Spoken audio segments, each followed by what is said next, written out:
The one commodity that is most valuable on this earth is time. Time to love, time to live. From the moment the human body is born, it begins dying. I don't think you quite caught that. Let me say it again. From the moment the human body is born, it begins dying. Some happen faster, some happen slower. Some of us help them go faster, and some of them prevent it from happening sooner than later. Coach Hyde coming to you live on the field of life. How many seconds, how many minutes do we waste every day doing things that are nowhere near the goals and aspirations and passions that we have inside? How many times do you go through the course of a day and realize, did I do anything I set out to do today? Write down those goals each and every day. No matter if it's 2 goals a day, if you can accomplish those, then you're doing more than just making it through the day. You are living and achieving your dreams. You know, as inspirational speakers, we don't want to just talk to you. We want to live that as well. I've done that in my life as well. Find time to better yourself. Read, explore, research. Live life. Do things you've never thought of doing before. That's what it's all about. When you're born, that's that date that they put on the left side of the tombstone. When you die, they put another date on the right side of the tombstone. But that dash in the middle is the most important thing on that tombstone. That is a line that throughout that entire time frame, you were able to impact and touch others' lives. You were able to leave your mark on this earth. You were able to build a legacy that nobody could change. You were able to have it to where people remembered who you are no matter what. When you're living for that dash in the middle, you're going to remember your why. Your why you're here. Not the why did you do something. Your why, your reason for getting up in the morning, your reason for pushing yourself past the brink of exertion and giving up. Your reason for moving on and getting things done in life. That dash in the middle, that's the thing that pushes you. Just stop for a second. Write down your why. What are you doing this for in life? If your why doesn't make you cry, then that's not your why. Again, if your why doesn't make you cry, then that's not your why. Your why should be something so big that it moves your family tree. Your why should be something so big that it changes the whole outlook on how things are with you and your home, your family, your religion, your purpose. Think about your passion. Think about your opportunities. And that's how you find your purpose. OPP. When that why meets up with your passion, your opportunity, your purpose, then you'll find out. The most important day in your life is the day you remember why you were born.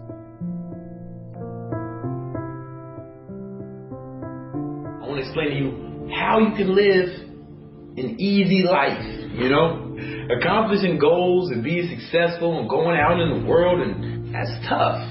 The only way to live an easy life is to basically give up on all your dreams and aspirations and just sit around doing nothing. Shit that is easy is not worth accomplishing. Therefore, a life that is easy is not even worth living. Nothing in this world is worth having or doing unless it means effort, pain, and difficulty.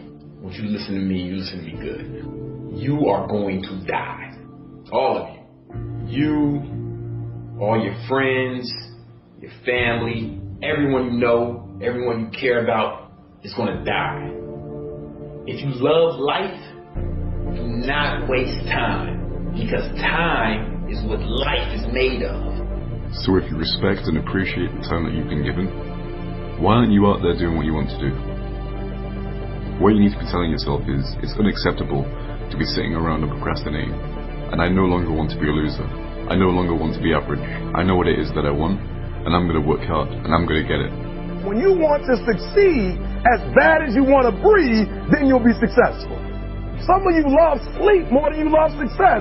And I'm here to tell you today, if you're going to be successful, you've got to be willing to give up sleep. You've got to be willing to work off for 3 hours of sleep, 2 hours. If you really want to be successful, some days you're going to have to stay up 3 days in a row. But you don't need to. If you don't really want it. How badly are you wanting success? Rather than actually working towards your dreams, a lot of you are just thinking about it.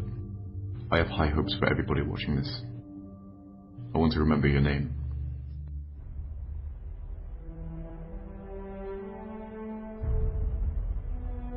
It is not the things we do in life that we regret on our deathbed. It is the things we do not. Because I assure you, I've done a lot of really stupid things. None of them bother me. All the mistakes and all the dopey things and all the times I was embarrassed, they don't matter. Find your passion and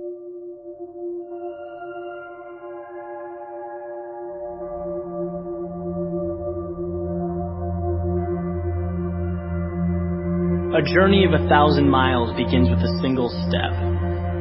It's from an old Chinese proverb. Most people have heard it or have come across it at some point. And the meaning's pretty straightforward, right? It advocates having the courage to take that step towards a goal. And that's huge. You're making that decision to move forward towards something you want. But it's what happens immediately following that first step that I'm interested in. What happens when the journey's begun? And it's you and your goal, and all of a sudden you realize how long that road ahead really is. Now, this is a turning point for a lot of people. And those who can succeed are able to take their daunting, intimidating goal or journey and see it for what it really is. Just a bunch of small, manageable tasks strung together. You know, when you look at why people quit, a lot of the time it's because they were overwhelmed by their goals and ambitions.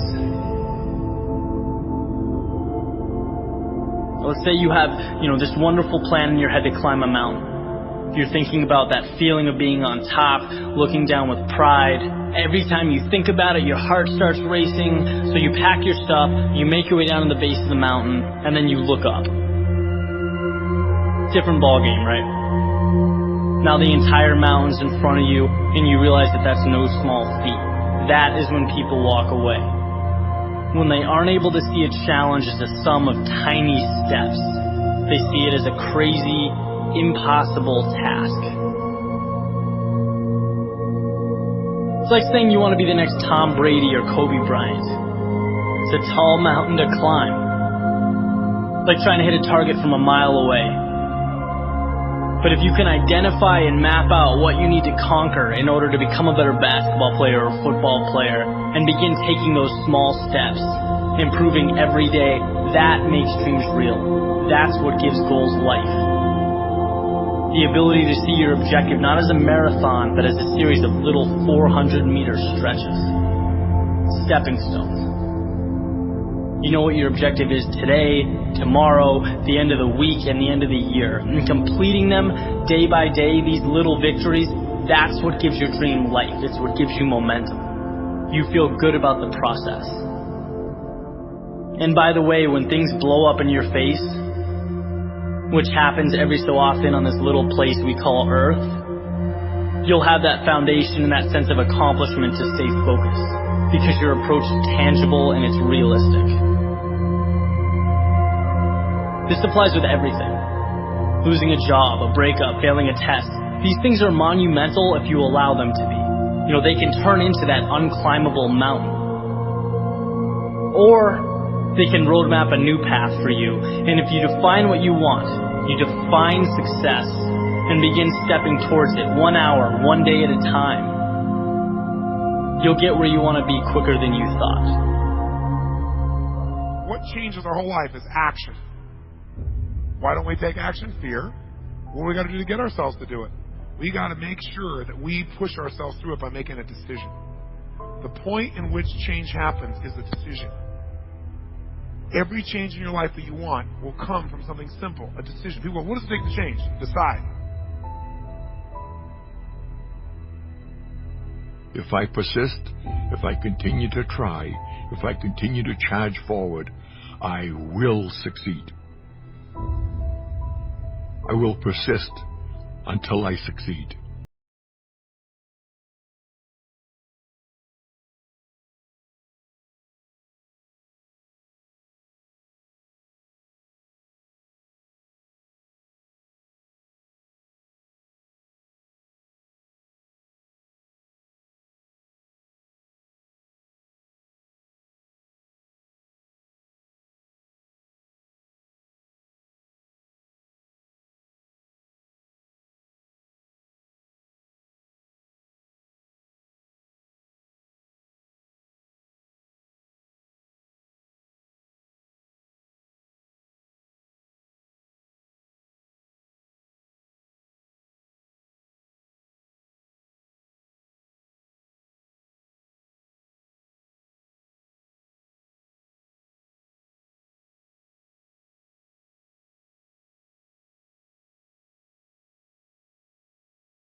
You know, I would never want to be that 9 to 5 person.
The glass is always half full.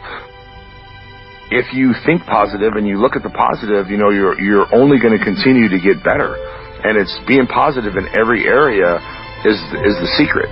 It's the secret to life. If you're negative about anything, you're going to fail, no matter what it is. You're not happy. You want to be better. But that's what you want in every aspect of life. You want to better yourself in every way possible.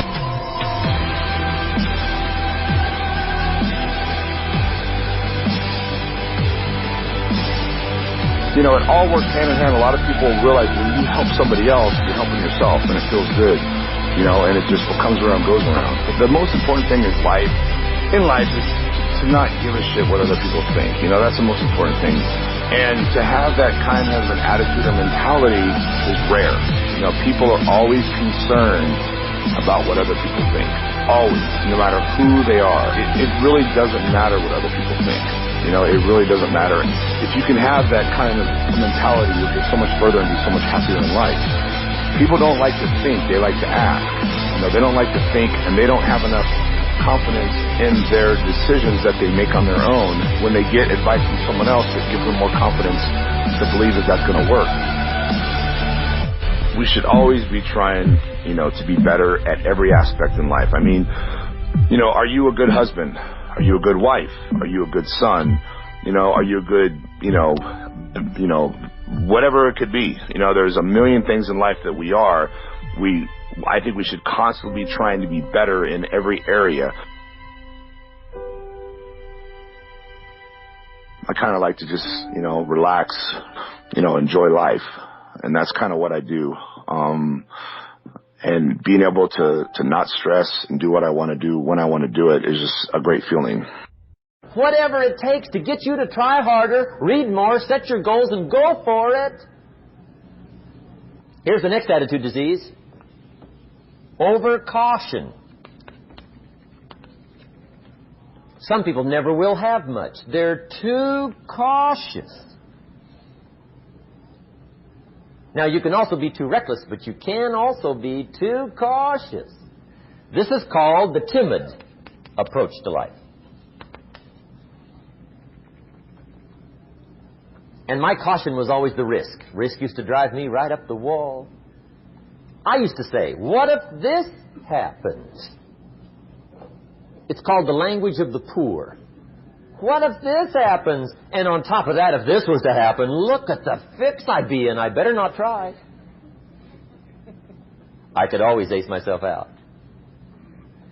Then I'll tell you what changed my whole life when I finally discovered it's all risky.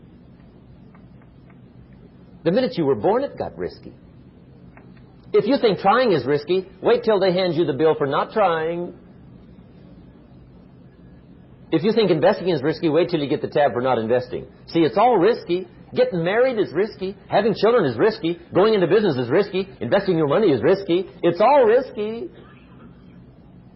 I'll tell you how risky life is. You're not going to get out alive. That's risky. The Englishman says, well, if that's the way it's going to work out, let's give it a go. Right. That's what it's for. Give it a go. Somebody says, yeah, but I'm looking for safety and security. Fine, then huddle in a corner. We'll cover you with a sheet, bring you 3 meals a day. And we'll protect you, feed you, look after you, care for you. We won't let anything happen to you. And you'll probably live to be 100. The guy said, well, yeah, I'd live to be 100. But what a way to live. Right. What a way to live, safe and secure. Don't ask for security. Ask for adventure. Better to live 30 years full of adventure than 100 years safe in the corner. And see, it's not important how long you live. What's important is how you live. Here's the next attitude disease. We're almost through with this motley list. In fact, we're almost through. Hang on. The next one is pessimism. Pessimism, the deadly disease of always looking on the bad side, the problem side, the difficult side, checking all the reasons why it can't be done. The poor pessimist leads an ugly life. He doesn't try to figure out what's right. He tries to figure out what's wrong. He doesn't look for virtue. He looks for faults. And when he finds them, he's delighted. How ugly. This is the poor guy who looks through the window, doesn't see the sunset. He sees the specks on the window.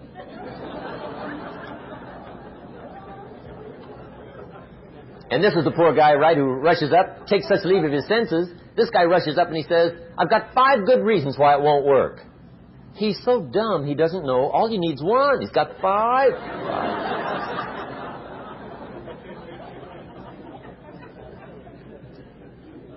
To the pessimist, the glass is always half empty. To the optimist, the glass is half full. Why would the same measure affect people 2 different ways? Answer: it all depends on how you look at it. Our lives are mostly affected by the way we think things are, not the way they are. The way we think they are affects us most. There's a subject we don't have time to get into tonight called better thinking habits. One of the major things Shoaff taught me when I met him, he said, poor thinking habits keeps most people poor. Not poor working habits. Most people work hard, but they don't think hard. And Shoaff taught me that the mind is like a factory, a mental factory. And whatever you think about all day long pours ingredients into this mental factory. And that's what builds the economic, social, financial fabric of your life. He quoted me a Bible phrase that says, as you think, so you become. How awesome. When he talked about poor thinking habits, he had me. I used to start the day reading the morning newspaper. I mean, you can believe that or not. I'd get a cup of coffee and read the paper. I'd load up on wars and riots and murders and stabbings and killings and bank robberies and muggings and car wrecks and tragedies. I'd even read the back pages. I seem to like that stuff for some weird reason. I'd load up on all that, and then I'd start the day. You can imagine the kind of days I used to have. You walk around on your financial knees. They call you economic peewee.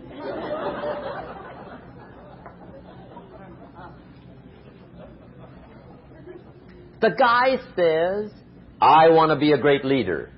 Wonderful. The first thing we do is follow him to his house. When we get there, we walk in and check his library, number 1. Somebody says, well, why check his library?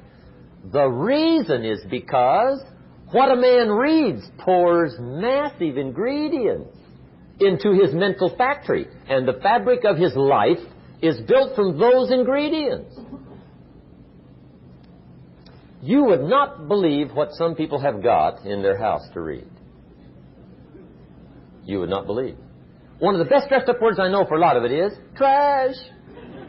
Can you imagine dumping a barrel of trash into this mental factory every day and coming out with a rich, dynamic, positive life? It can't be done. You might as well try making a cake with cement.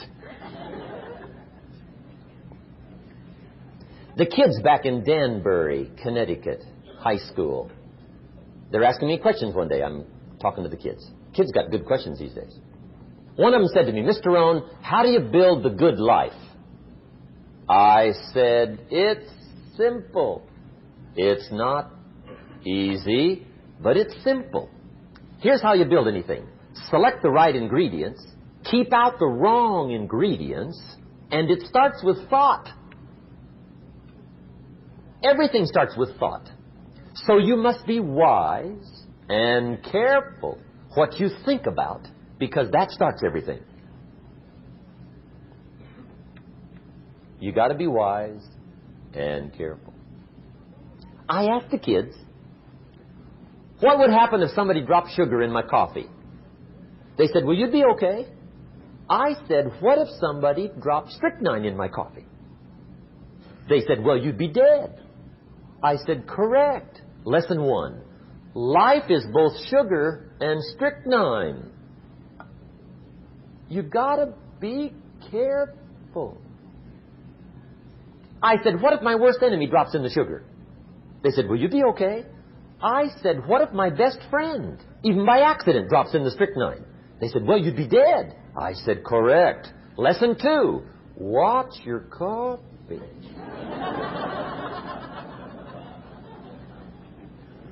You got to be careful. See, it doesn't matter who hands you the bad stuff. It doesn't matter where you get the bad stuff. It'll still do its damage on your bank account, wherever you get it. Mr. Schoaf gave me one of the greatest phrases when I first met him when he said, Jim, every day stand guard at the door of your mind. How important. Stand guard at the door of your mind. And you decide what goes into your mental factory. Don't let anybody just dump anything they want to in your mental factory, because you've got to live with the results. Okay, here's the last disease, and we're through with this list. In fact, we're almost through. Hang on. The last subject is very brief. The last disease, but this one is deadly. Engage in this one, indulge in it even slightly, and you might as well forget the future, because it's going to forget you. Complaining, crying, whining, griping. A Bible word called murmuring. See, that'll ace your future. Spend 5 minutes complaining, and you have wasted 5. And you may have begun what's known as economic cancer of the bone. Surely they will soon haul you off into a financial desert and there let you choke on the dust of your own regret. I hope I said that well, so you won't forget. It's a deadly disease. If you don't think it's bad, ask the children of Israel of Old Testament fame. Typical of us all, their story just happened to get in the book. Story says, children of Israel were slaves. God performed a series of dazzling miracles and got them out. And now they're heading for the Promised Land. Remember the story? Heading for the Promised Land. Tragedy of the story, they never got there. Reason. From day one, they started to complain. They griped about the water. They griped about the weather. They whined and cried and griped about the food. They griped about the leadership. They whined and cried because it was too far, too cold, too hot, too difficult, too miserable. I mean, they whined and cried for years. Finally, God said, I've had it, trip canceled. Or something like that. The story says they died in the desert, never got to the Promised Land. Which I think means 2 things. Indulge in this long enough, you get your future canceled. And I guess it also means even God Himself can only take so much.